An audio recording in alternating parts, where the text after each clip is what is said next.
Bem-vindos ao Relator Sombrio. No episódio de hoje, apresentaremos o caso de Febrônio Índio do Brasil, um processo criminal que ganhou destaque nacional no final da década de 1920 e que, posteriormente, se tornou um marco na história da psiquiatria forense brasileira.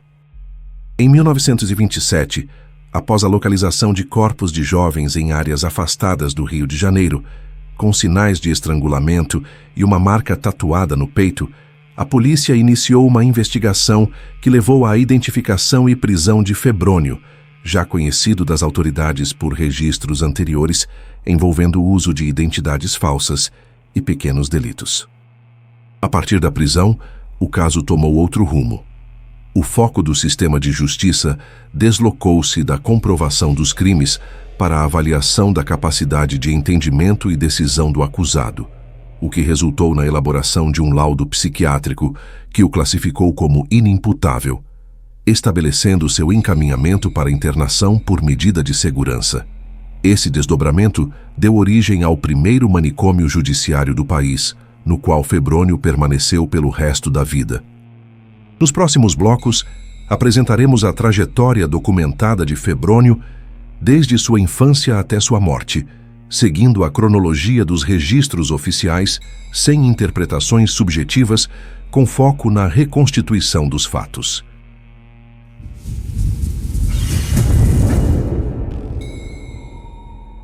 Febrônio Ferreira de Matos nasceu provavelmente em 14 de janeiro de 1895, em São Miguel de Jequitinhonha, Minas Gerais, conforme consta nos registros civis consultados posteriormente durante a instrução processual. Era o segundo de 14 filhos de Teodoro Simões de Oliveira e Reginalda Ferreira de Matos. Depoimentos colhidos de familiares durante o inquérito apontam que havia episódios de violência praticada pelo pai contra a mãe e contra os filhos. Esses relatos não surgem como interpretação, mas como declarações formais prestadas em momento de investigação, registradas em documento oficial. Ainda segundo essas declarações, por volta dos 12 anos de idade, Febrônio deixou a residência familiar, deslocando-se para outras localidades do interior antes de chegar ao Rio de Janeiro.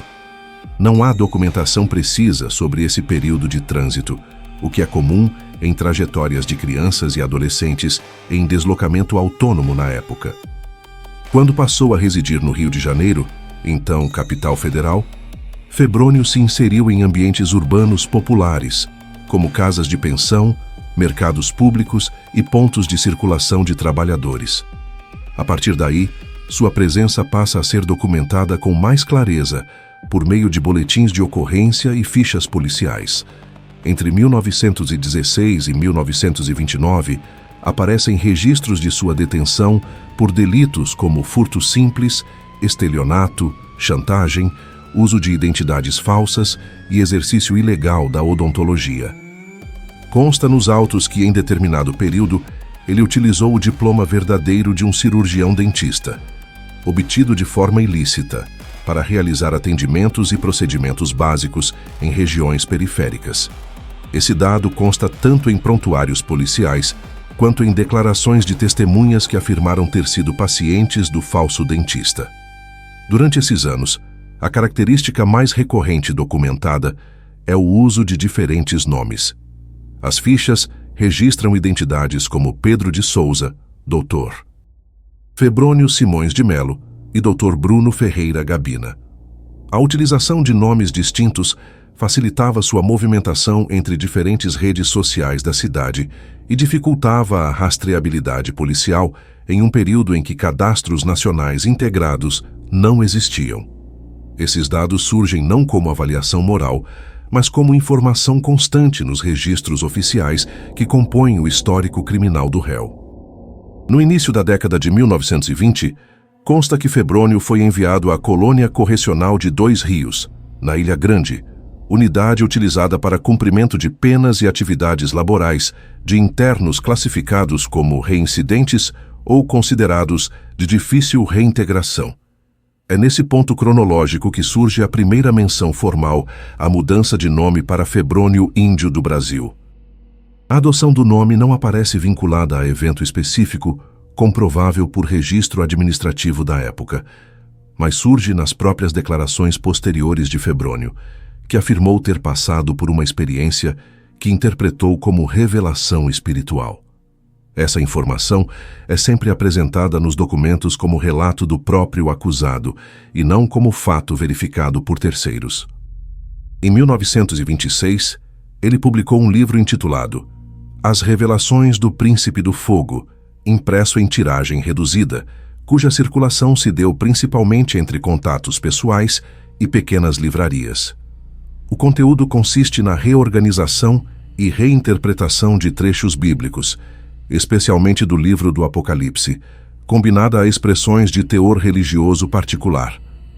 Esse documento foi utilizado posteriormente pela perícia psiquiátrica, como referência para a avaliação da estrutura de pensamento de seu autor, mas no presente contexto, ele é apresentado apenas como registro documental e cronológico de produção escrita.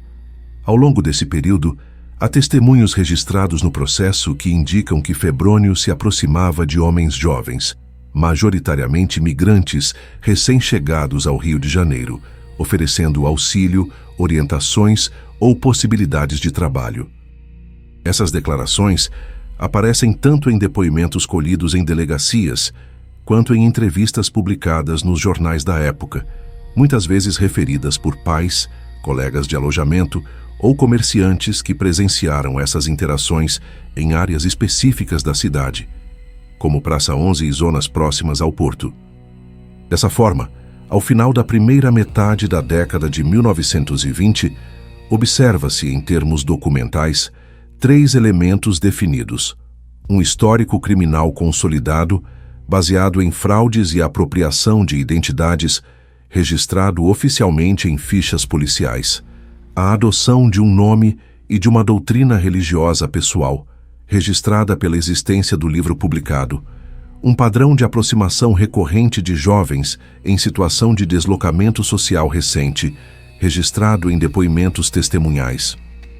Esses 3 elementos formam o contexto imediatamente anterior aos crimes que seriam investigados em 1927, compondo o cenário factual que permite compreender como se estabeleceu a dinâmica de contato entre Febrônio e suas vítimas.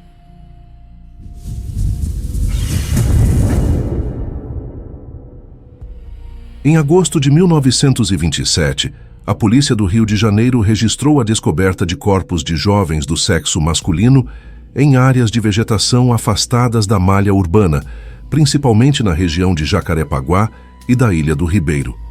Os laudos necroscópicos indicaram estrangulamento como causa provável da morte.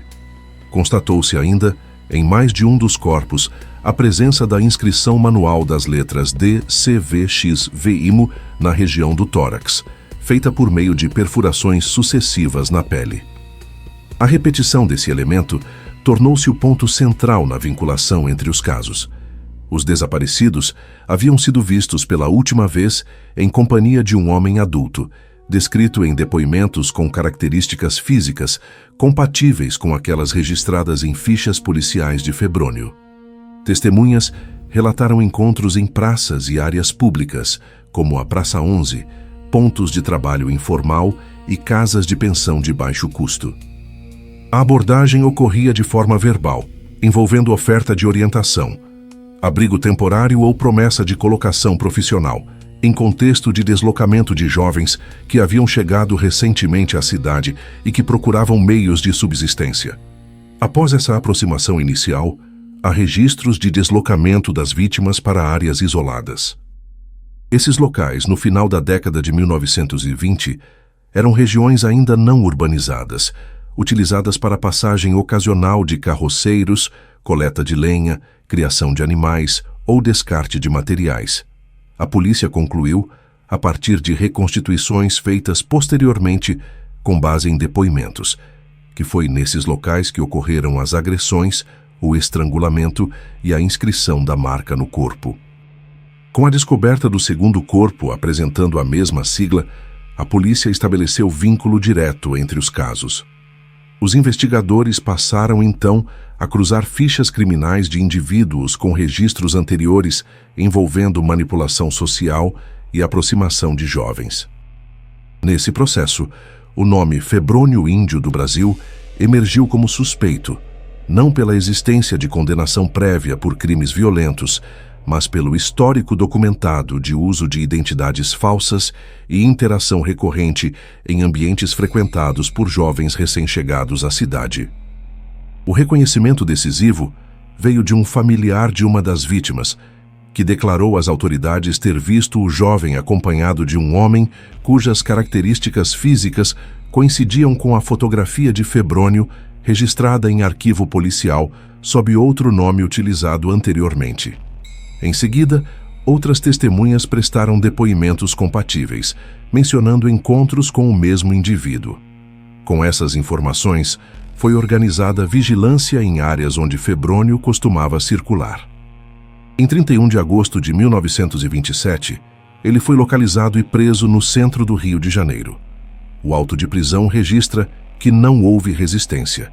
Na delegacia, ao ser interrogado, Febrônio confirmou a identidade utilizada naquele momento e reconheceu o uso de nomes anteriores. Quando questionado sobre os jovens desaparecidos, declarou que realizava marcas nos corpos como parte de um procedimento que definia como sinal espiritual. Esse termo aparece de forma literal nos registros de interrogatório. Após a prisão, a polícia apresentou relatório consolidando a autoria com base em reconhecimento por testemunhas, coincidência das siglas marcadas nos corpos com símbolos presentes em seu livro publicado, declarações prestadas em interrogatório, padrão de aproximação previamente documentado. Com a autoria estabelecida, o inquérito foi encaminhado ao Ministério Público e, posteriormente, ao Judiciário, dando início ao processo que resultaria na perícia psiquiátrica e na decisão pela medida de segurança. Este capítulo encerra-se no ponto em que a investigação conclui o vínculo entre Febrônio e os crimes, definindo a autoria e transferindo o caso para a avaliação judicial.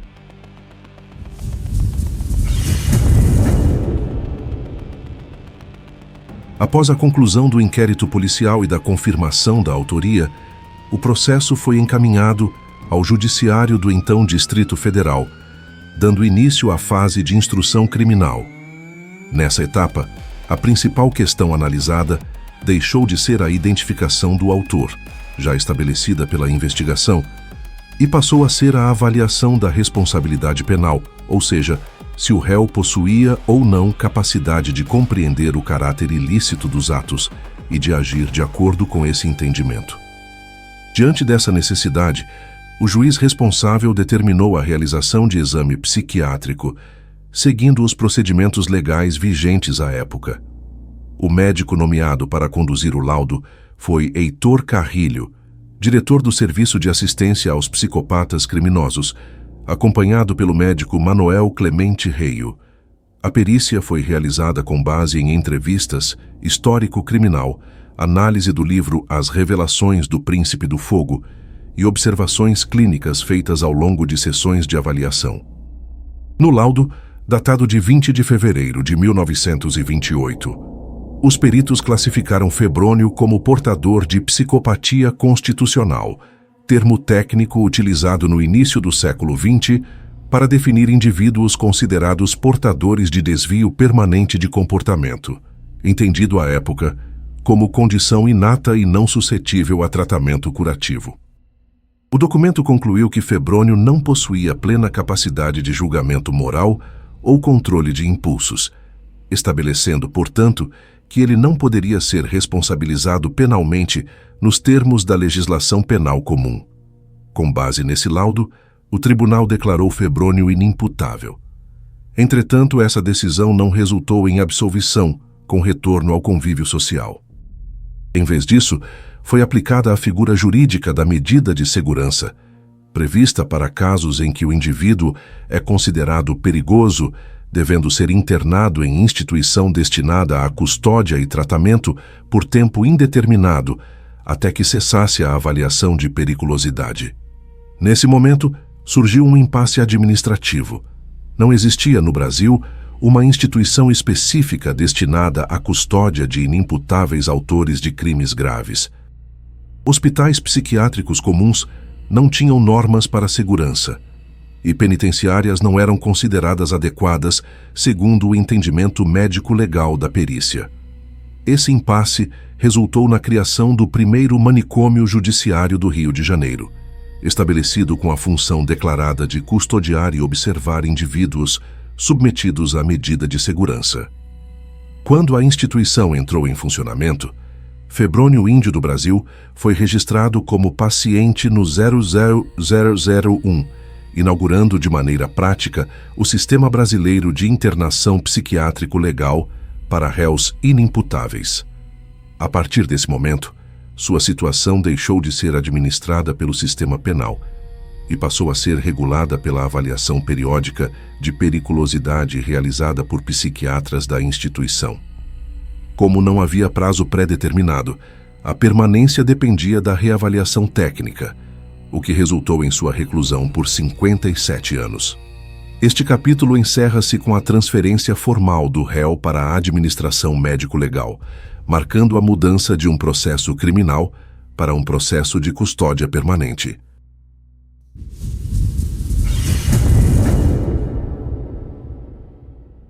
Após a decisão judicial que determinou a aplicação da medida de segurança, Febrônio Índio do Brasil foi transferido para o Manicômio Judiciário do Rio de Janeiro, instituição criada para custodiar indivíduos considerados inimputáveis em razão de transtornos mentais associados à prática de crimes. Seu registro foi efetuado sob o número 00001, inaugurando o prontuário do estabelecimento e estabelecendo referência administrativa para casos posteriores. A rotina registrada em documentos internos descreve uma organização baseada em horários fixos para alimentação, banho, higienização, deslocamento supervisionado e repouso. As atividades de trabalho dentro da unidade variavam conforme avaliação médica e diretrizes da direção. Em relatórios da década de 1930 e início da década de 1940, constam anotações indicando que Febrônio participava de tarefas simples de manutenção interna, como varrição de pátios ou organização de materiais, quando autorizado. A equipe médica registrava avaliações periódicas, com o objetivo de analisar a possível cessação da periculosidade. Entretanto, ao longo de várias décadas, os registros de reavaliação mantiveram a classificação de periculosidade presente, justificando administrativamente a continuidade da internação.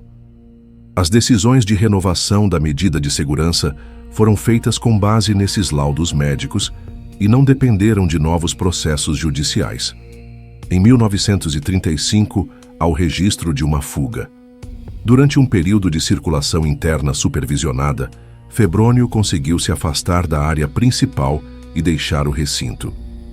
Foi localizado dias depois, em uma área de vegetação próxima, e recapturado sem registro de confronto.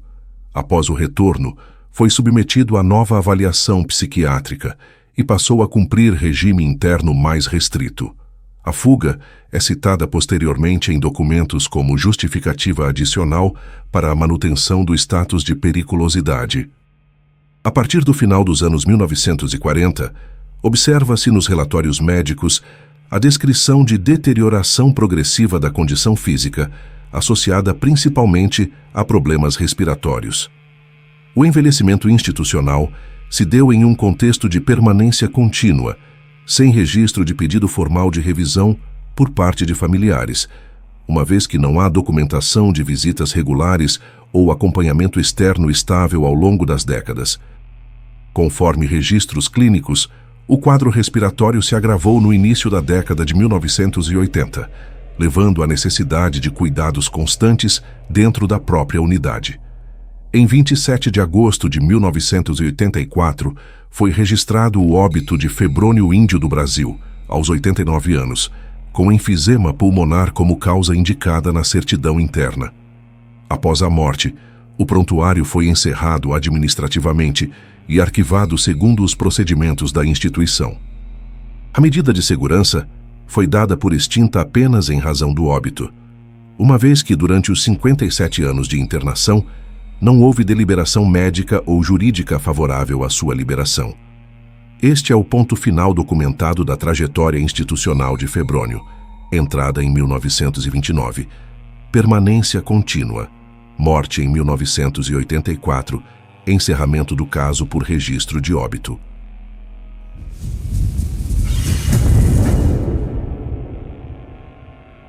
O caso de Febrônio Índio do Brasil permanece documentado na história penal e psiquiátrico-legal brasileira, como referência na aplicação da figura da inimputabilidade e da medida de segurança por tempo indeterminado. A trajetória, que se inicia com pequenos delitos, seguida pelos crimes de 1927, julgamento e laudo psiquiátrico, resultou na criação e consolidação do modelo de custódia hospitalar para autores de crimes considerados incapazes de responder penalmente. A designação como paciente no 000001 do Manicômio Judiciário do Rio de Janeiro tornou-se um marco institucional, e sua permanência ao longo de 57 anos demonstra o funcionamento prático desse sistema. Com sua morte em 1984, o processo foi encerrado administrativamente, permanecendo o caso como referência em estudos de direito penal, psiquiatria forense e políticas de privação de liberdade. Se você quiser acompanhar outros casos apresentados de forma documental, deixe seu like e inscreva-se no canal. Boa noite.